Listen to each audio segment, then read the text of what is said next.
Ticket काढून प्रवास करतोय। आज या तालुक्यामध्ये किंवा जिल्ह्यामधून किती विद्यार्थ्यांनी प्रवासी असाच रोज रात्रीचा प्रवास करत असतात। 2-2, 3-3 गाड्या त्यांना सोडाव्या लागतात। मग हे लोकप्रतिनिधी जे आता उमेदवार निवडून जातील ते आमच्या नागरिकांचे प्रश्न सोडवतील का? किती गाड्या बदलाव्या लागतात दादा? भरपूर। हा, 2-3 गाड्या आणि आम्ही फुकट जात ना, आम्ही तिकीट काढून जातो। ठीक आहे, तर आमच्या सोकॉल्ड जे कोण उमेदवार असतील, मग अपक्ष असू दे किंवा कोणत्याही पक्षाचे असू दे, या नागरिकांच्या समस्या सोडवण्यासाठी तुम्ही तिथं जाताय, त्याचा विसर पडून देऊ नका।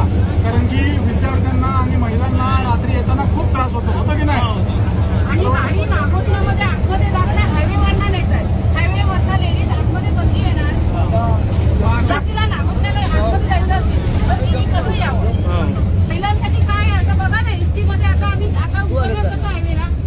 आता याला गोवा गेट उतरणं आहे, याला गोवा गेट उतरायचं नाही, याला गोवा गेट उतरणं आहे। तर मग बाहेरच्या जेव्हा आपण परप्रांतीयांचे लोंढे येतात याच्यामध्ये, मग तेव्हा इथल्या जे खरोखर भूमिपुत्र असतील किंवा जे लोक आहेत त्यांच्या बस सुविधा किती मार खाल्ल्या जाते त्याचा विचार करा ना।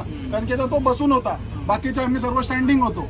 मग अशा गोष्टीवरती सरकारने किंवा या धोरणात्मक निर्णय घेणं गरजेचं आहे आणि त्याच्यासाठी हे सुशिक्षित लोकप्रतिनिधी तिथं पोहोचणं गरजेचं आहे।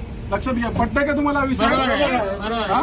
कारण की ह्या नागरिकांच्या व्यथा कोण 1,500 रुपये महिलांना दिलं म्हणजे झालं नाहीये, बघायला कोण येत नाही। त्यांचा फायदा तर आमची विनंती आहे याच्यासाठी आमची विनंती आहे की सगळ्या गाड्या नागोठण्याच्या आतमध्ये अर्ध्या तरी जाव्या, गाड्या जाव्या आणि गाड्या वाढवाव्यात। या रायगड जिल्ह्यामध्ये पेन तालुक्यामध्ये विशेषतः गरज आहे, जेव्हा लोकसंख्या वाढते तेवढ्याच बसेस आहेत। आणि 1 तास झालं मी पेनला धन्यवाद।